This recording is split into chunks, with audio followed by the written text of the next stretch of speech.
চমৎকার উদাহরণ তৈরি করেছেন জনাব তারেক রহমান এবং জনাব ডাক্তার শফিকুর রহমান। এই দুজন যদি ঠিক থাকে, আমি বললাম না? এই দুজন যদি ঠিক থাকে, তাহলে বাংলাদেশের গণতন্ত্র সঠিক পথে যাবে। কেউ আর বাংলাদেশকে অন্য পথে নিতে পারবে না। কোনো অপশক্তি বাংলাদেশে ঢুকতে পারবে না, কোনো অপশক্তি বাংলাদেশে এসে গেড়ে বসতে পারবে না, কোনো আন্তর্জাতিক শক্তি বাংলাদেশে এসে বিভক্তির জালে আর আমাদেরকে ফেলতে পারবে না। কারণ হলো, দেখুন, আজকে চমৎকার রাজনৈতিক শিষ্টাচার আমরা দেখতে পেরেছি। জনাব তারেক রহমান প্রধানমন্ত্রী, বাংলাদেশের প্রধানমন্ত্রী বর্তমান, যিনি বিরোধী দলীয় নেতাদের সাথে সরাসরি যেভাবে হাস্যরস করে কথা বলেছেন, বিরোধী দলীয় ইফতার পার্টিতে তিনি যেভাবে অংশগ্রহণ করেছেন, এটি আমাদেরকে অনেক অনেক স্বপ্ন জাগাচ্ছে। আমাদেরকে আসলেই একটি সুদূর চমৎকার বাংলাদেশের স্বপ্ন দেখাচ্ছে। আমরা আসলে এই দুজনের প্রতি অনেক কৃতজ্ঞ আমি, এবং অনেক প্রশংসা করি জনাব তারেক রহমানের। তিনি চমৎকার উদাহরণ তৈরি করছেন আমাদের রাজনৈতিক পরিমণ্ডলে। প্রিয় বন্ধুরা, আপনারা অনেকেই দেখেছেন যে এই দুটি পক্ষ যেন বিভক্ত থাকে, এই দুটি পক্ষ যাতে মুখ দেখাদেখি বন্ধ থাকে, এই দুটি পক্ষ যেন কেউ কারো কাছে আসতে না পারে, সেজন্য কিছু মধ্যস্বত্বভোগী দুষ্টু চরিত্রের এবং দুষ্টু মানুষ রয়েছে আমাদের এই দেশে রাজনৈতিকভাবে, বিশেষ করে যারা চায় যে শক্তিশালী কয়েকটি পক্ষ যারা রয়েছে, এরা যাতে কখনোই পাশাপাশি না বসতে পারে। এতে হবে কি, এই মধ্যস্বত্বভোগীরা সবসময় বিভিন্ন রকম ধান্দা করতে পারবে। যে যার মতো করে ধান্দা বহুত করতেছে, আমি আর না বললাম। এদের ধান্দাগুলি আর টিকে রইল না। আজকের যে দুটি পক্ষের মহামিলন দেখেছি, এতে করে একটি মেসেজ চলে গেছে এই মধ্যস্বত্বভোগী যারা ধান্দাবাজ রয়েছে, তাদের কাছে একটি মেসেজ চলে গেছে যে যত কিছুই হোক, আমরা একসাথে থাকবো, এবং বাংলাদেশের প্রশ্নে, জাতীয় প্রশ্নে, যে কোনো ধরনের বড় ক্রাইসিসে এই দুটি পক্ষের শীর্ষ যে নেতারা রয়েছেন, তারা যদি সাথে সাথে ক্রাইসিস ম্যানেজমেন্টের জন্য একে অপরের সাথে যোগাযোগ রক্ষা করে চলতে পারে, যে কোনো মুহূর্তে বাংলাদেশের সার্বভৌমত্ব থেকে শুরু করে জাতীয় স্বার্থ রক্ষার ক্ষেত্রে আমি মনে করি শুধুমাত্র সরকারি দল এবং বিরোধী দলীয় আচরণ সেটিই থাকবে না, এর চেয়েও বেশি আমি মনে করি বাংলাদেশকে রক্ষা করবার জন্য তারা যে কোনো পদক্ষেপ নিতে, যে কোনো সিদ্ধান্ত নিতে যেন সহজ হয়, এরকম অ্যাক্সেস থাকা উচিত, এরকম যোগাযোগ ব্যবস্থা থাকা উচিত।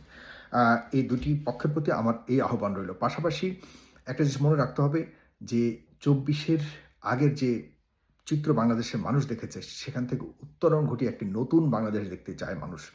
সেখানে কোনোভাবে যাতে আর বহির্শক্তি, অপশক্তি যারা আমাদেরকে বিভিন্নভাবে বিভক্ত করবার জন্য চেষ্টা করতো, সবসময় সফল হয়েছিল বিগত আমলে, এই সফলতা যেন আর বাংলাদেশে না পায় বাহিরের যে অপশক্তি। আপনারা ভালো করে জানেন কাদের কথা আমি মিন করছি, আপনারা ভালো করে জানেন কাদেরকে আমি মিন করছি।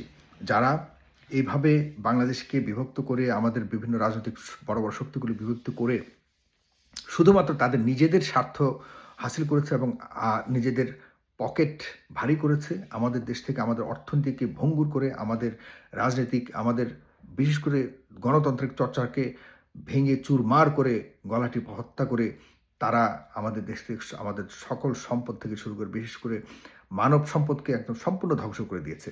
এই জায়গা থেকে আমরা উত্তরণ ঘটাতে যদি পারি, তাহলে আমি মনে করি যে বাংলাদেশকে কেউ দাবিয়ে রাখতে পারবে, বাংলাদেশে কেউ আটকে রাখতে পারবে না। কারণ আমরা বাংলাদেশের মানুষ যথেষ্ট সহানুভূতিশীল, সহনশীল।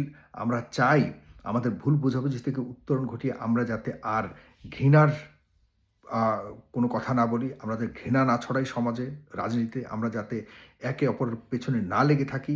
অন্ততপক্ষে আজকের এই মিলনে দেখুন, আমি সেই ২৪-এর আগে থেকে বা পরে থেকে, ইমিডিয়েট পরে থেকে আমি সবসময় বলেছি যে অন্ততপক্ষে দুটি পক্ষ এক থাকুক।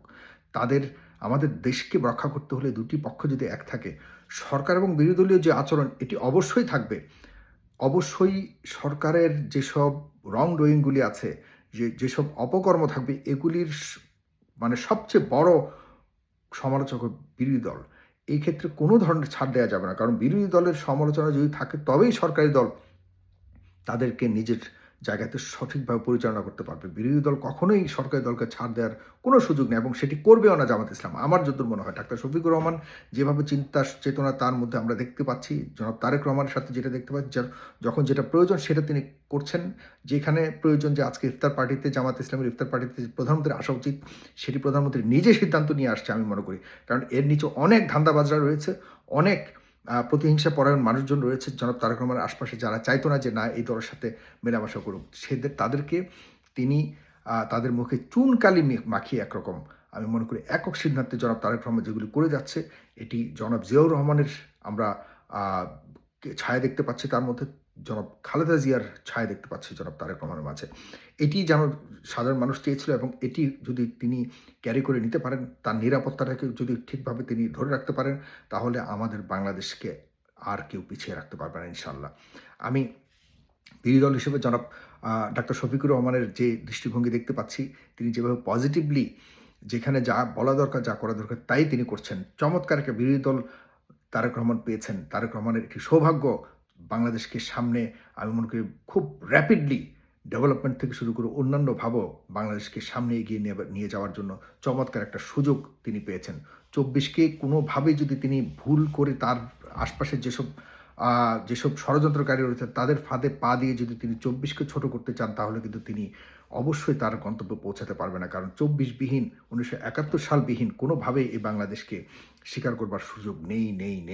১৯৭১ সাল আর ২৪কে যদি লালন করে আমরা সামনে এগিয়ে যাই, তাহলে আমরা যে কোনো ধরনের শক্তিকে, অপশক্তিকে আমরা মোকাবেলা করে বিরোধী দল এবং সরকারি দল যদি পাশাপাশি থাকে, তাহলে বাংলাদেশকে কেউ আটকে রাখতে পারবে না, আপনাদেরকে বলে দিলাম। অবশ্যই যারা সোশ্যাল মিডিয়াতে ঘৃণা ছড়ান সবসময়, তাদেরকে বলছি প্লিজ আপনারা এগুলি স্টপ করুন। জনাব তারেক রহমানকে কাজ করার সুযোগ দিন। জনাব তারেক রহমানের দলের কেউ যদি অপরাধ করে, সাথে সাথে কড়া সমালোচনা করুন। ছাড় দেওয়ার কোনো সুযোগ নেই। বিরোধী দলের জায়গাতে কিন্তু স্ট্রং থাকতে হবে। একটা স্ট্রং বিরোধী দল, একটা সরকার আসলে তখনই সফল হয় যদি একটা স্ট্রং বিরোধী দল থাকে।